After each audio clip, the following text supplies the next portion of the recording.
नाग पंचमी की कथा। एक नगर में एक सेठ जी रहते थे। उनके 7 बेटे और 7 बहुएं थीं। इन 7 बहुओं में से 6 बहुओं के तो पीहर थे, लेकिन 7वीं बहू के पीहर नहीं था।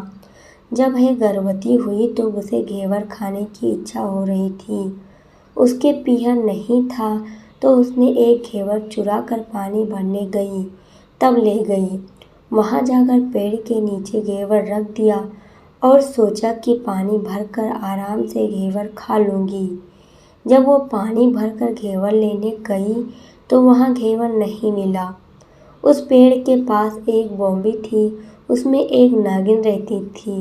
वो नागिन भी उस समय गर्भवती थी। घेवर को देखकर नागिन की इच्छा उसे खाने की हुई और उसने घेवर खा लिया। उस नागिन ने सोचा कि यदि साहूकार की बहू मुझे गाली देगी तो मैं उसे डस लूँगी, और यदि कुछ नहीं कहेगी तो इस बिना पीहर की को पीहर दिखा दूँगी। साहूकार के बेटे की बहू ने कहा कि शायद कोई मेरी जैसी ही होगी जिसने ये घेवर खा लिया। ऐसा सुनकर नागिन बहुत खुश हुई और उसने अपने बेटों से कहा कि तुम इंसान का रूप बनकर जाओ और साहूकार के बेटे की बहू को लेकर आओ। नागिन के बच्चे इंसान का रूप बनकर साहूकार के घर चले गए। वहाँ जाकर उन्होंने कहा कि हम हमारी बहन को लेने के लिए आए हैं। तब सास ने कहा कि पहले तो कभी नहीं आए, इतने दिन कहाँ थे। तब उन्होंने कहा कि जब हमारी बहन का जन्म हुआ तब हम नानी के घर थे और शादी हुई तब हम परदेश कमाने के लिए गए हुए थे।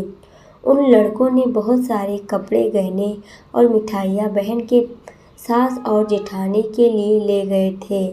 सास अत्यंत प्रसन्न थी और जेठानियाँ उसे देखकर जल भून रही थी। सास ने बहू को उनके साथ में भेज दिया। बॉम्बे के पास जाकर उन्होंने कहा, बहन हम नाग हैं। उस दिन जब तुमने पेड़ के नीचे घेवर रखा था तब तुम्हारा घेवर हमारी माँ ने ही खाया था। उन्होंने तुम्हें अपनी बेटी माना है, इस नाते से तुम हमारी बहन हुई।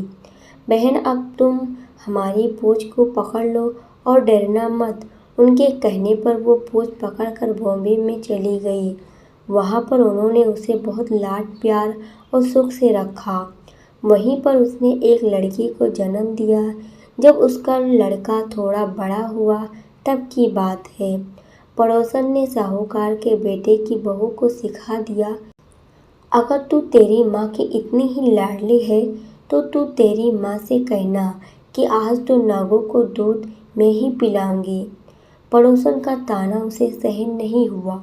वो माँ से जिद करके नागों को दूध ठंडा करने लगी। अभी तक दूध ठंडा नहीं हुआ था, उससे पहले ही उसके बेटे ने घंटी बजा दी। घंटी की आवाज़ सुनकर छोटे बड़े सारे नाग दूध पीने के लिए दौड़ पड़े।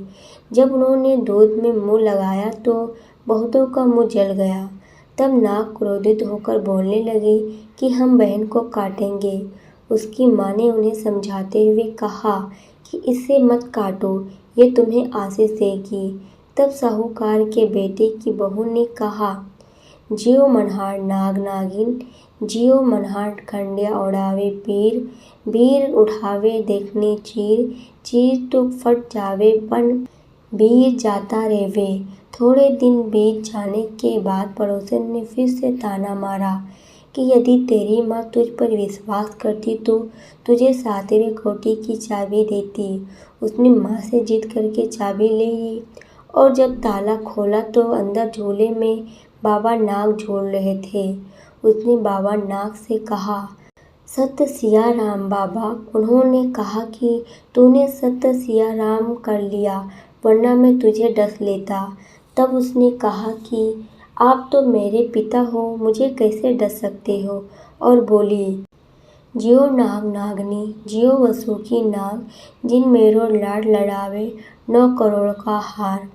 नाग देवता ने उसको 9 करोड़ का हार दे दिया। माँ ने अपने बेटों से कहा, बाई तो अब बड़े घरों में हाथ डालने लगी है, उसे घर पहुँचा दो। नागों ने साहूकार के बेटों की बहू को बहुत से गहने कपड़े दिए और ससुराल पहुंचा दिया। थोड़े दिनों की बात है, उसका बच्चा झाड़ू तोड़ रहा था।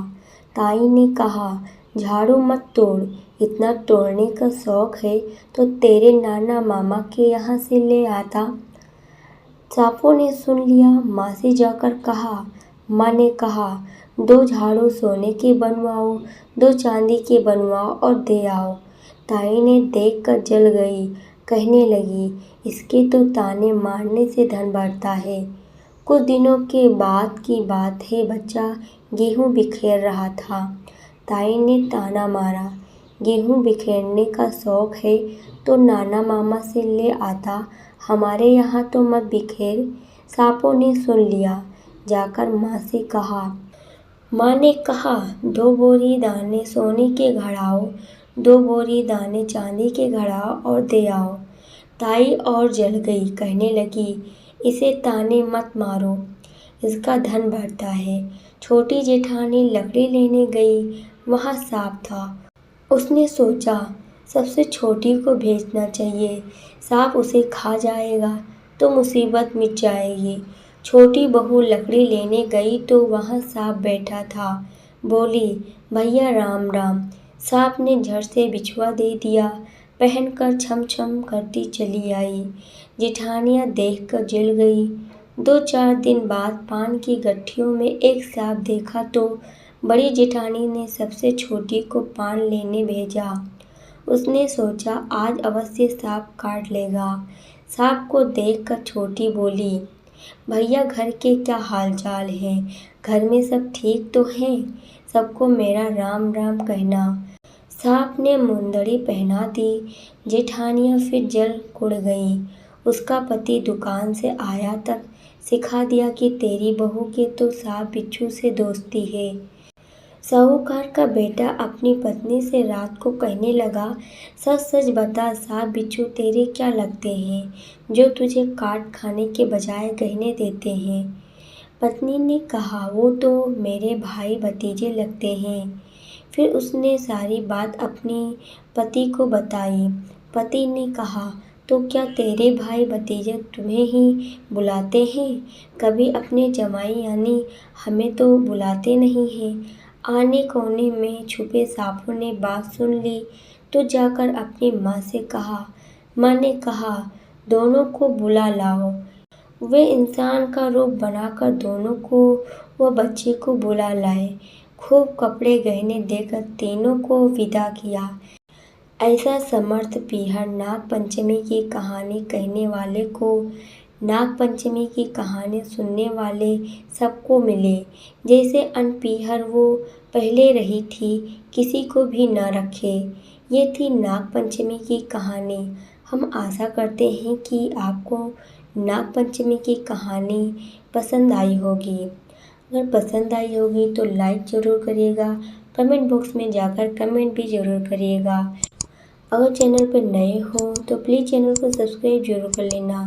पूरी वीडियो देखने के लिए आपका बहुत बहुत धन्यवाद।